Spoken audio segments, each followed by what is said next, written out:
सब कुछ इस दुनिया में एक नाटक चल रहा है। सब सुख दुख केवल कुछ ही समय के लिए आते हैं और चले जाते हैं। इसलिए इन सुख दुखों को भुलाकर हमेशा परमानंद में स्थित कैसे रहना है, यही हम आज एक प्रसिद्ध भिक्षु की कहानी के माध्यम से जानेंगे। तो चलिए कहानी की शुरुआत करते हैं। दोस्तों, वैसे तो भगवान ने हम में से हर किसी को वो सब कुछ दिया है जो हमें मिलना चाहिए था, लेकिन हम में से कुछ लोग उसकी कदर करते हैं और कुछ लोग उसकी कद्र कभी नहीं कर पाते।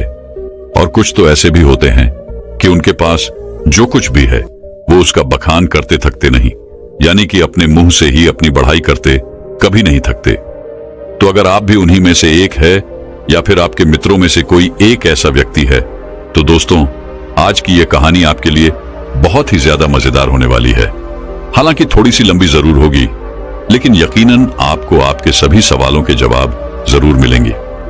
बहुत समय पहले की बात है, एक राजा जिसके पास इतनी धन दौलत थी कि अगर वो हर रोज दान किया करता या फिर उसे बांटा करता तो भी उसकी दौलत कभी खत्म नहीं होती। एक बार उस राजा ने अपने जन्मदिन पर एक बहुत ही बड़ा महोत्सव रखा और सभी लोगों को उसमें आमंत्रित किया।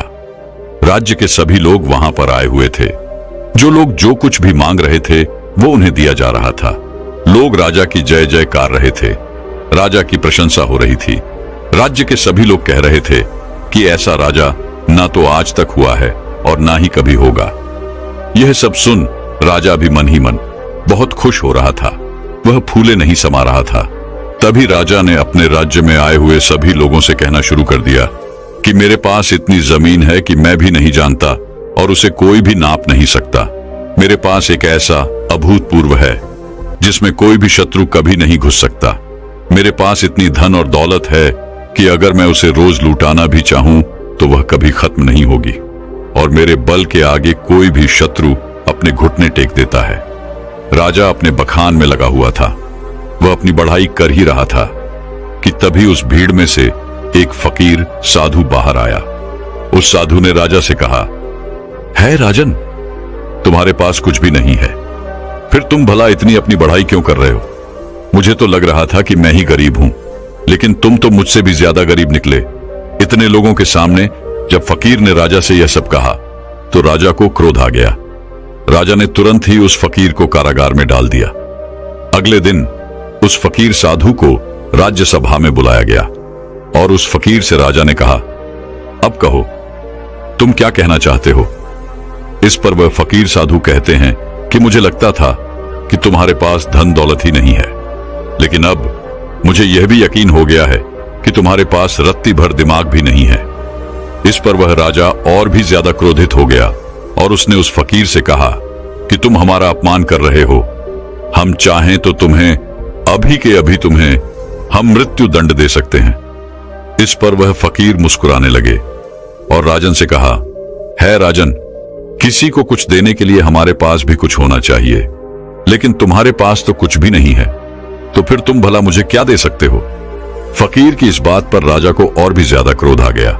राजा ने कहा, अगर मेरे पास कुछ नहीं है तो फिर बताओ तुम्हारे पास क्या है, तुम मुझे क्या दे सकते हो?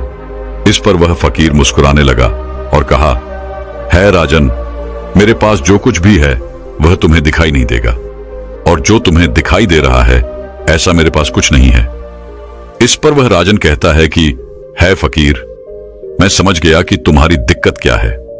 तुम्हारे पास कुछ भी नहीं है और तुम चाहते हो कि तुम्हारे पास धन हो, दौलत हो। तुम गरीब हो इसलिए तुम अमीर होना चाहते हो। तो ठीक है, तुम अपने घर चले जाओ और अब इसकी चिंता करना बिल्कुल छोड़ दो। राजा की इस बात को सुनने के बाद वह फकीर एक बार फिर मुस्कुराने लगा और मुस्कुराते मुस्कुराते वह अपने घर की ओर चल पड़ा। वह फकीर एक टूटी फूटी झोपड़ी में रहा करता था। जब तक वह फकीर अपनी उस झोपड़ी में पहुंचा तब तक राजा ने उस झोपड़ी में हीरे जवाहरात से भरे हुए कुछ थैले उस झोपड़ी में रखवा दिए। राजा मन ही मन यह सोच रहा था कि जैसे ही वह फकीर इतना धन देखेगा तो वह खुशी के मारे पागल हो जाएगा, और यह सब मैं अपनी आंखों से देखना चाहता हूं। इसीलिए राजा झोपड़ी के पास में ही छुपकर यह सब देखने लगा। कुछ देर बाद जब वह फकीर अपनी झोपड़ी में आया तो उसने देखा कि हर तरफ हीरे ही हीरे फैले हुए थे। और उसके सोने के लिए भी कहीं पर जगह नहीं थी। इस पर उस फकीर ने उन थैलों को निकालकर अपनी झोपड़ी से बाहर फेंक दिया और अपने सोने के लिए जगह बनाई। उसमें से एक थैला जो बच गया था उसे अपने सर के यहां पर रखा और फिर उसी पर सो गया। राजा ये सब देखकर बड़ा ही आश्चर्यचकित था कि भला ये फकीर कहीं पागल तो नहीं है। इतने सारे धन के थैले रखे हुए थे, उसमें से उसने एक भी नहीं देखा। सारे के सारे थैले उठाकर उसने फेंक दिए, मानो वह धन की थैलियां हो ही ना, किसी ने कचरे की थैलियां वहां पर रख दी हों। ये सब राजा सोच ही रहा था कि तभी राजा के मन में एक और विचार आया। उसने सोचा कि लगता है फकीर कारगार में रहकर थक चुका था, उसे नींद आ रही थी, जिस वजह से उसने यह सारी थैलियां उठाकर बाहर फेंक दी।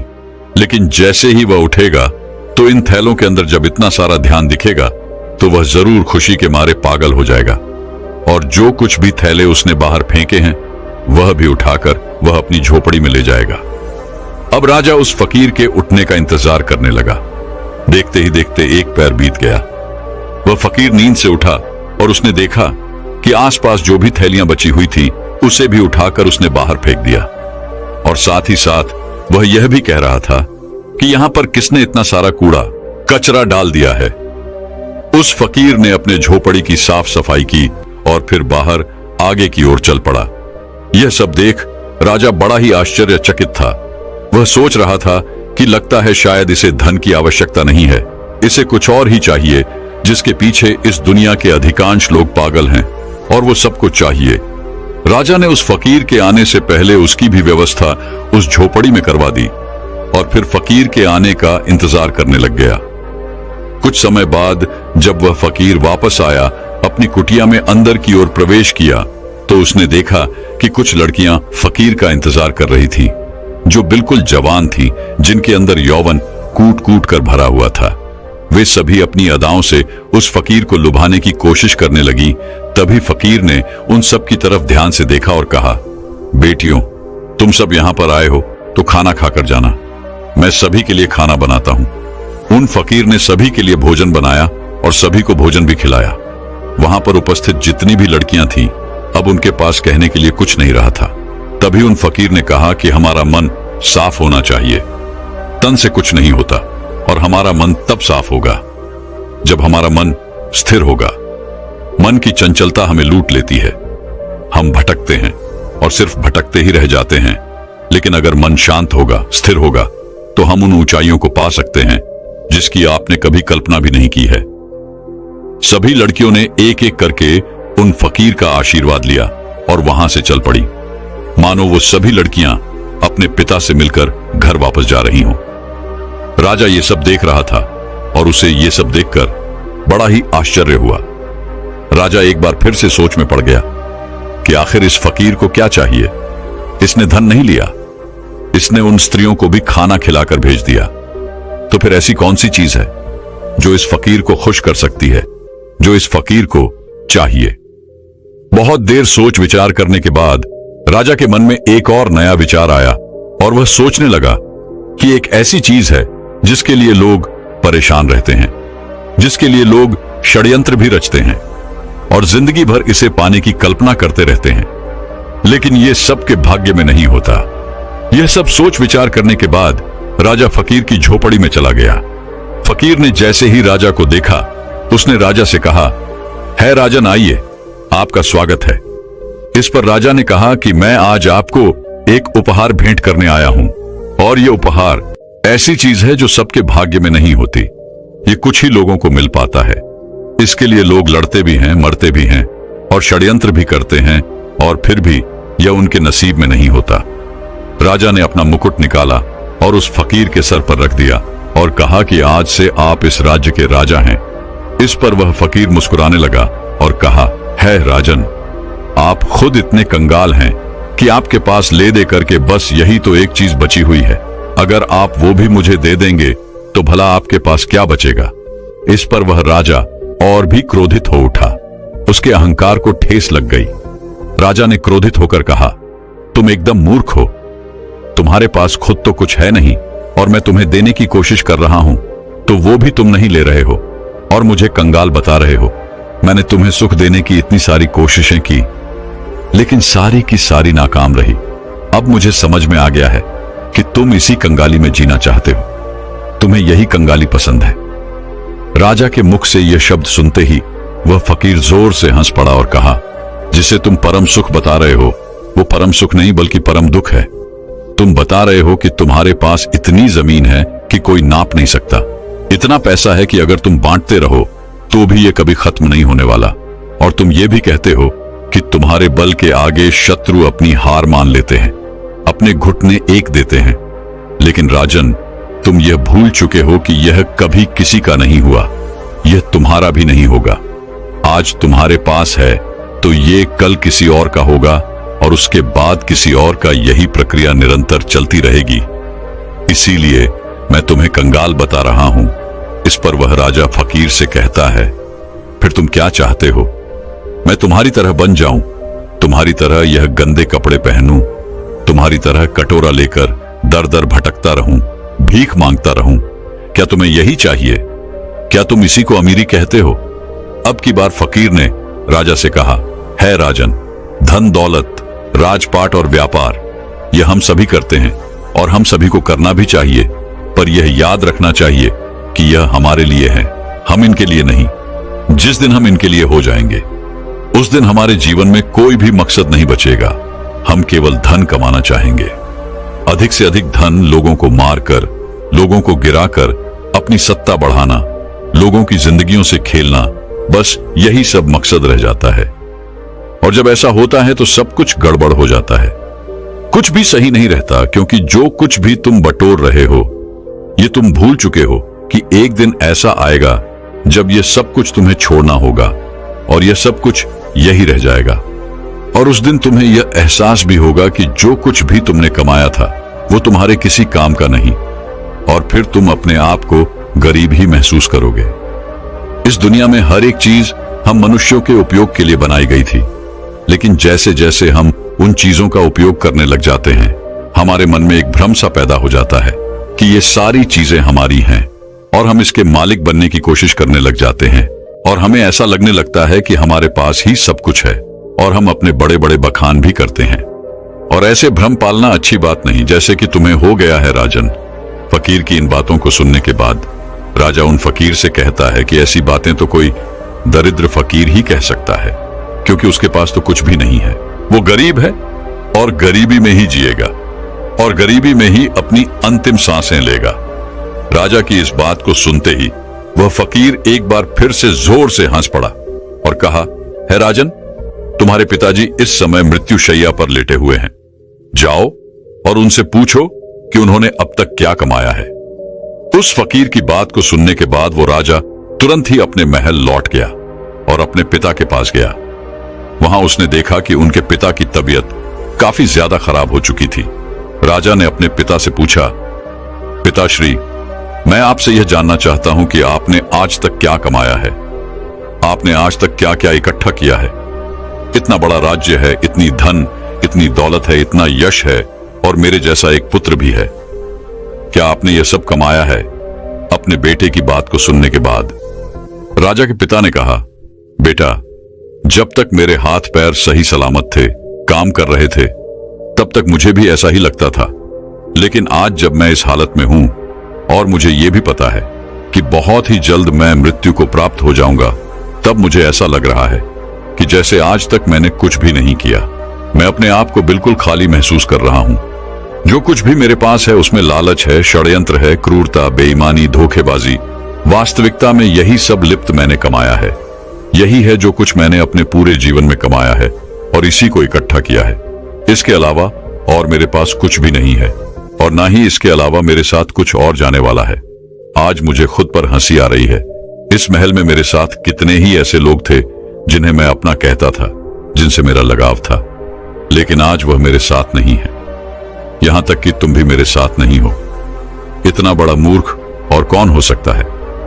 पिता के मुख से यह सारी बातें सुनकर राजा के मन को बड़ी ही ठेस लगी। उसे बड़ी तकलीफ हुई। वह तुरंत ही उन फकीर के पास वापस लौटा और उन फकीर से कहने लगा कि जो तुम कहते थे वो बिल्कुल सही है। तुम कह रहे थे कि मैं कंगाल हूं, मैं गरीब हूं और मेरे पास देने के लिए कुछ भी नहीं है। तुम बिल्कुल सही कह रहे हो, लेकिन मैं अमीर बनना चाहता हूं और मैं अपनी अमीरी लोगों में बांटना चाहता हूं। तो यह मैं कैसे कर सकता हूं ताकि मैं अपने अंतिम समय पर यह ना कह पाऊं कि मेरे पास कुछ भी नहीं है। राजा की इन बातों को सुनने के बाद फकीर ने राजा से कहा कि तुम्हारे पास जो कुछ भी है, धन, दौलत, वैभव, इन सभी को सही ढंग से उपयोग करो और तुम अमीर हो जाओगे। अगर तुम सही उद्देश्य के साथ अपने कार्य को करते रहोगे तो उसका फल भी तुम्हें अच्छा ही मिलेगा। इस पर वह राजन फकीर से कहता है कि आखिर इसमें सही क्या है, यह आप ही मुझे बताइए।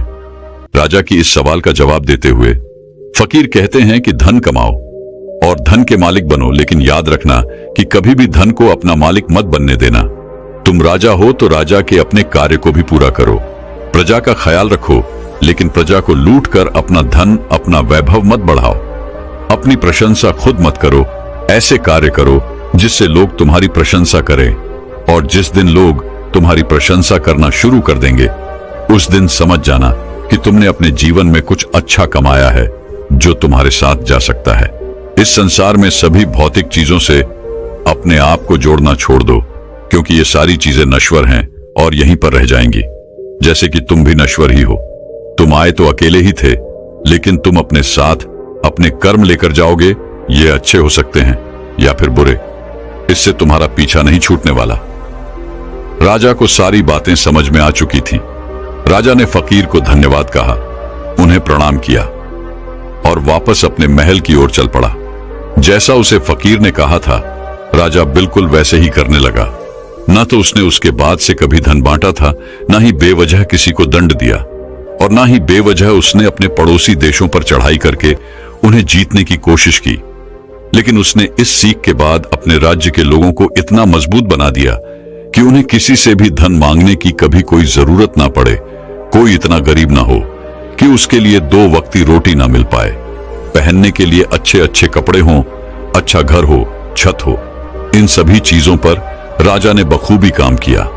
2 राज्य के युद्ध के बीच में सिपाहियों की बेवजह जान जाया करती थी, इसलिए राजा ने युद्ध करना भी बंद कर दिया। केवल अपने लोगों की रक्षा करने के लिए वह युद्ध में उतरा करता था। एक भयंकर युद्ध के दौरान वह राजा अपने एक सिपाही की जान बचाते हुए घायल हो गया था। राजा वह युद्ध तो जीत गया, लेकिन उसकी जान पर बनाई। राजा अपनी आखिरी सांसें ले रहा था। उस समय राजा के चेहरे पर मुस्कान थी। वह जोर से हंसा और कहने लगा, है फकीर, तेरा धन्यवाद कि मेरे लिए लोग इतना आंसू बहा रहे हैं, मेरी प्रशंसा कर रहे हैं और मेरी फिक्र भी कर रहे हैं। मैंने इतना कुछ कमा लिया है कि लगता है मैंने कुछ नहीं कमाया। मैं खाली हाथ आया था और खाली हाथ ही जा रहा हूं। ना मेरे पास कुछ अच्छा है और ना ही कुछ बुरा। तभी अचानक वह फकीर राजा के पास आया और राजा से कहने लगा, अरे इतनी क्या जल्दी है, अभी तो तुम्हें और शासन करना है। उस फकीर ने अपनी पोटली से एक औषधि निकाली और राजा को पिला दी। देखते ही देखते वह राजा बहुत ही जल्दी फिर से स्वस्थ हो गया, और जैसे ही वह पूरी तरह से स्वस्थ हुआ, वह वापस उस फकीर से मिलने उसी झोपड़ी में चला गया। लेकिन जब वो वहां गया तो बिल्कुल भी हैरान रह गया, क्योंकि वहां पर कोई फकीर नहीं था। वह फकीर कहां गया, ये किसी को नहीं पता। दोस्तों, कुछ इसी प्रकार हम अपना जीवन सिर्फ धन कमाने में लगा देते हैं। जीवन भर हम उस धन को कमाते हैं जो धन हमारे किसी काम का नहीं। हम ऐसी ही चीजें इकट्ठा करते रहते हैं और आखिर में अंतिम समय आने पर हमें यह एहसास होता है कि हमने सब कुछ कमाकर भी कुछ नहीं कमाया और हमारे साथ सिर्फ हमारे कर्म ही रह जाते हैं। तो दोस्तों, चलिए अब अपनी नींद को पूरी तरह से योग निद्रा के माध्यम से ध्यान में कैसे परिवर्तित करना है और ब्रह्मचर्य में सुबह जल्दी उठने की आदत कैसे लगानी है, इस विषय पर अगली कहानी की शुरुआत करते हैं। दोस्तों, कहते हैं जिन लोगों की नींद मृत्यु के समान शांत और स्थिर हो जाए, उन लोगों का हर सुबह एक नया जन्म होता है। इसका अर्थ यह हुआ कि जिस प्रकार ऋतु के समय हमारी सांसें एकदम से थम सी जाती है, उसी प्रकार नींद में अगर हमारी सांसें इतनी धीमी रफ्तार से चलेंगी जिसका किसी को पता न चले कि हम सांसें ले रहे हैं या नहीं, तो यह समझ जाइएगा कि आप योग निद्रा में हैं। योग निद्रा का अर्थ यह हुआ कि आपकी नींद ही आपके लिए ध्यान बन चुकी है, और यदि एक बार आप योग निद्रा में पहुंच गए तो आपको ब्रह्म मुहूर्त में जागृत होने का प्रयास कभी नहीं करना पड़ेगा, क्योंकि एक साधारण व्यक्ति की नींद 8 घंटों की होती है और वहीं पर जो व्यक्ति योग निद्रा में होता है उसकी नींद केवल 4 से 5 घंटों की ही होती है। इसी कारण यदि आप योग निद्रा में होंगे तो आपका अपना शरीर ब्रह्म मुहूर्त में बिस्तर छोड़ देगा। यदि आप भी अपनी नींद को योग निद्रा की नींद बनाना चाहते हैं, अपने आप को ब्रह्म मुहूर्त में उठाना चाहते हैं, तो इसके लिए आपको एक बात समझनी बहुत जरूरी है, और वह यह है कि अपने शरीर के साथ जबरदस्ती हमें नहीं करनी चाहिए। अगर आप जबरदस्ती करके किसी तरह से तरह तरह के उपकरणों का इस्तेमाल करके यदि आप ब्रह्म मुहूर्त में उठ भी जाते हैं तो आपकी नींद पूरी नहीं होगी। आपका शरीर थका हुआ होगा और आपका ध्यान भी पूरी तरह नहीं लग पाएगा। इसलिए यदि आप किसी तरह से ब्रह्म मुहूर्त में जबरदस्ती उठ भी जाते हैं तो आप ब्रह्म मुहूर्त की उस समय का, उस ऊर्जा का भरपूर उपयोग नहीं कर पाएंगे।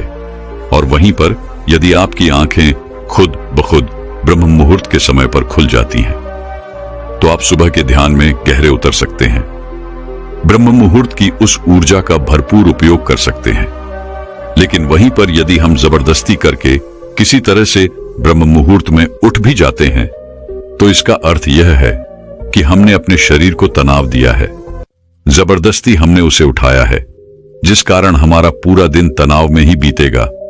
हम दिन भर थका हुआ महसूस करेंगे, हारा हुआ महसूस करेंगे और हमारा मन भी किसी कार्य में नहीं लग पाएगा।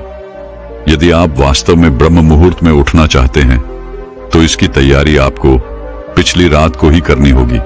जैसे कि मान लीजिए आप रोज रात को 8 बजे तक खाना खा लेते हैं तो उसके बाद 9 बजे तक आप सोने की तैयारी कर लीजिए। आपको यह समय निश्चित रखना होगा। नियमित तौर पर आपको हर रोज 9 बजे ही सोना होगा। 9 बजे आपको अपने बिस्तर पर पहुंच जाना है, शांत होकर स्थिर होकर सो जाना है। और एक बात और याद है, जब आप इस अवस्था में होंगे तब आपके मन में किसी प्रकार के कोई विचार नहीं होने चाहिए, जैसे कि आज मैंने यह काम नहीं किया, आज मैंने वह काम नहीं किया। यदि मैंने इस कार्य को आज कर लिया होता तो कल मेरे ऊपर इतना दबाव ना होता। आपके दिन भर के सारे काम दिन भर में छूट जाने चाहिए। यदि आप व्यापार करते हैं तो आपके व्यापार के सारे काम वहीं रह जाने चाहिए। इस स्थिति के दौरान आपके मन में ऐसे कोई विचार नहीं होने चाहिए जिससे आप और आपकी नींद पर प्रभाव पड़े, फिर चाहे वह कार्य आपके लिए कितना भी जरूरी क्यों ना हो, फिर चाहे वह विचार ही आपके लिए कितना भी जरूरी क्यों ना हो, क्योंकि एक अच्छी नींद देना अति आवश्यक होता है, जिससे हमारा शरीर ऊर्जावान बना रहता है, ताकतवर बना रहता है। गहरी नींद के मुकाबले और कोई काम जरूरी नहीं होता, क्योंकि अत्यधिक धनी से धनी लोग भी धन तो बड़ी सरलता से कमा लेते हैं, लेकिन वह उसे अपने लिए रातों की नींद नहीं खरीद सकते।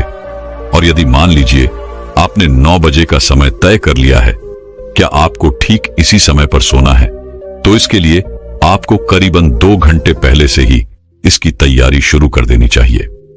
यदि आप ऐसा सोचते हैं कि मैंने 9 बजे ही भोजन कर लिया और 9 बजे ही मैं बिस्तर पर चला जाता हूं और उसके बाद मुझे गहरी नींद आ जाएगी, तो यह आपका वहम है, क्योंकि यदि आप सच कुछ योग निद्रा का आनंद लेना चाहते हैं, इसे अपने जीवन में उतारना चाहते हैं, तो आपको करीबन 2 घंटे पहले से इसकी तैयारियां शुरू कर देनी चाहिए।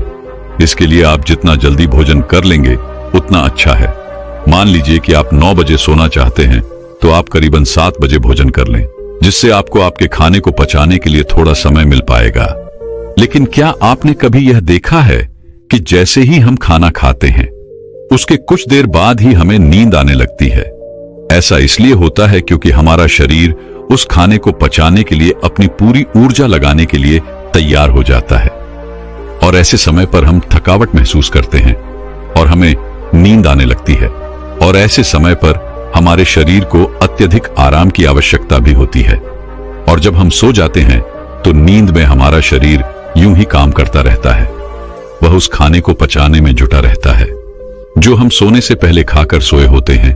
इसीलिए आप रात्रि का भोजन जितनी जल्दी कर लेंगे उतनी ही जल्दी आपका भोजन पच जाएगा और आप एक गहरी नींद ले सकेंगे।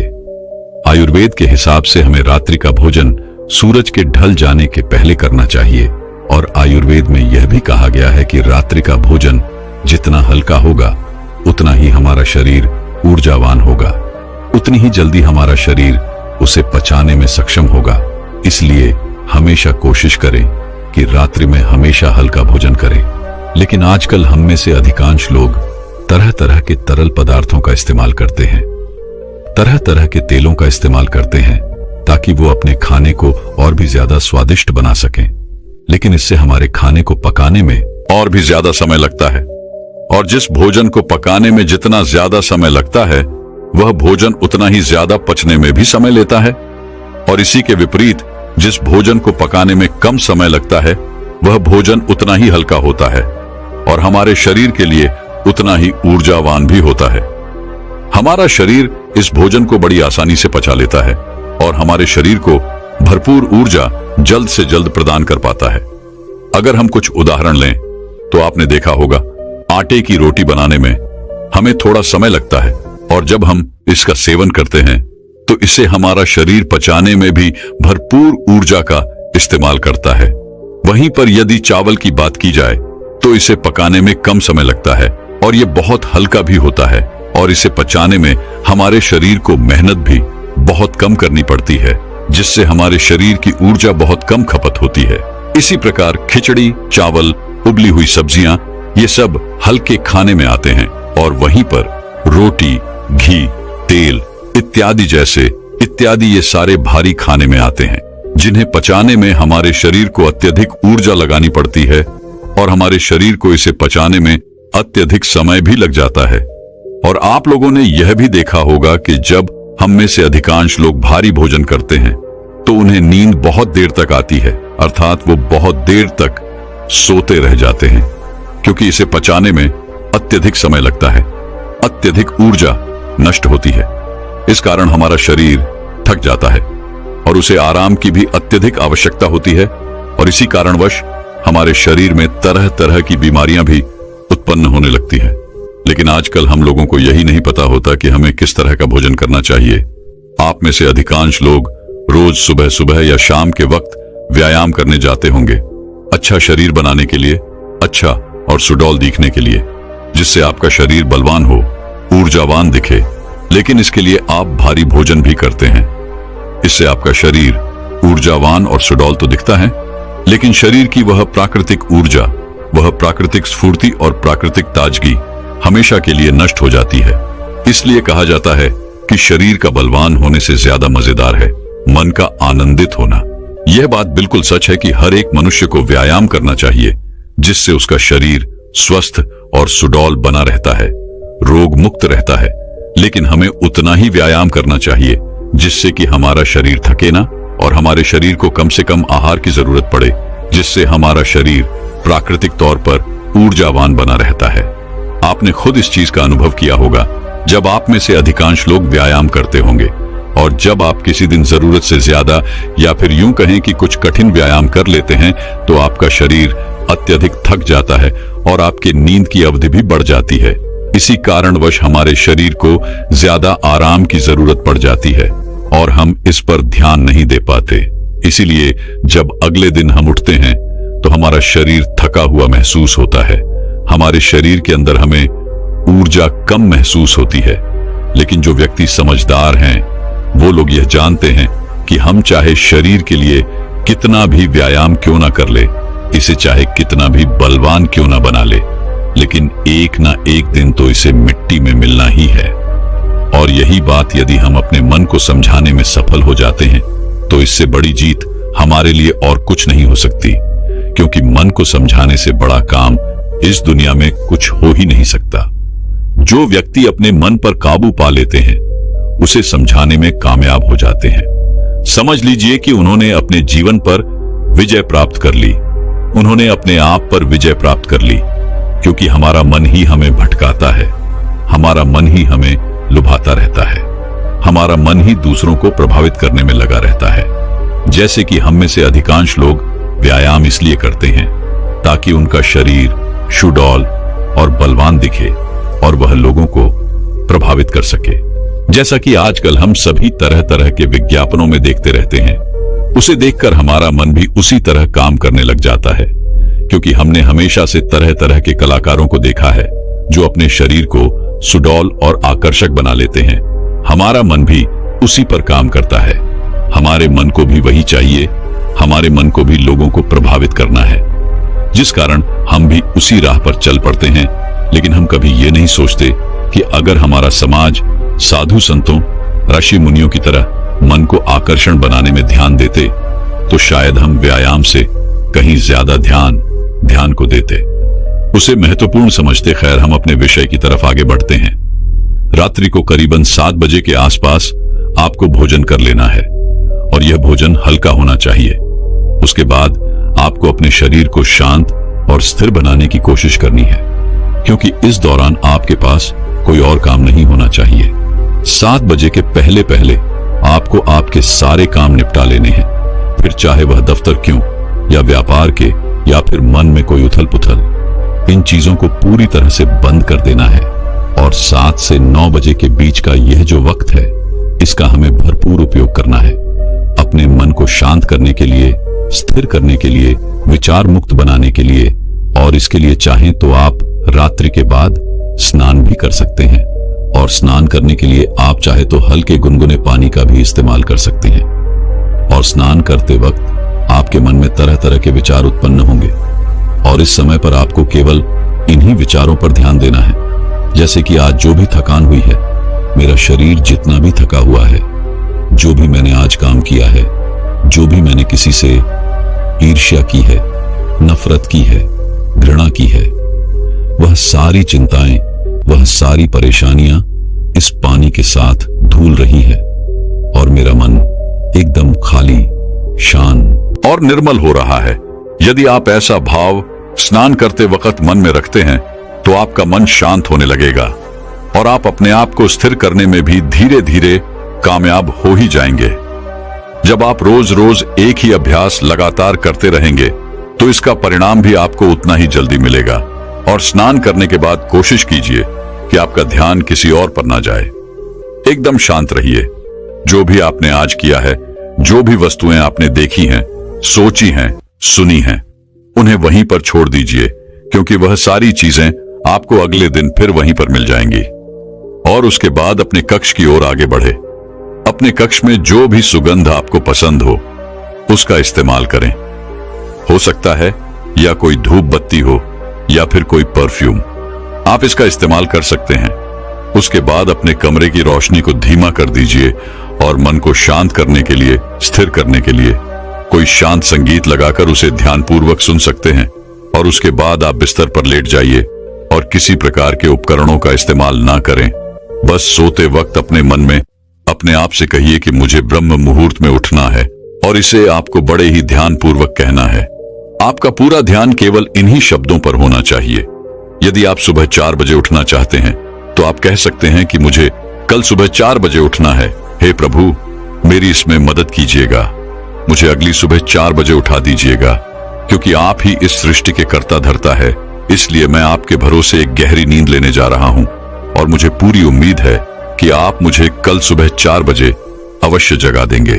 अपने मन में यह भाव बनाए रखें और इसी भाव के साथ आप गहरी नींद में चले जाएं। आपको ऐसा पूरे 21 दिनों तक करना होगा। उसके बाद आप खुद ही एहसास कर पाएंगे कि जब आप नींद में थे तब भी आपको आपके आसपास क्या हो रहा है। इन सब का ज्ञान था। आप नींद में भी जगे हुए थे, और अब आपका जागरण पूर्ण हुआ, और अब आप योग निद्रा में प्रविष्ट हो चुके हैं। आप यह भी एहसास कर पाएंगे कि जिस नींद को पूरा होने में 8 से 10 घंटे लगा करते थे, और उसके बाद भी जब हम अगली सुबह उठते हैं तो हमारा शरीर थका हुआ और बीमार सा महसूस होता था, अब वही नींद केवल 4 से 5 घंटों के अंदर पूर्ण हो जा रही है। और आपके शरीर में भी एक अलग ऊर्जा है, अलग शक्ति है। आपका मन भी स्फूर्ति से भरा हुआ है, और आपका मन भी सभी कार्यों में बड़ी सरलता से और सहजता से लगने लगा है। और ऐसा इसलिए हो पाता है क्योंकि यह नींद आपकी वास्तविक नींद है। पहली जो नींद आप सो रहे थे, उसमें आपके मन में तरह तरह के विचार रहते थे, तरह तरह के आपको सपने दिखाई पड़ते थे।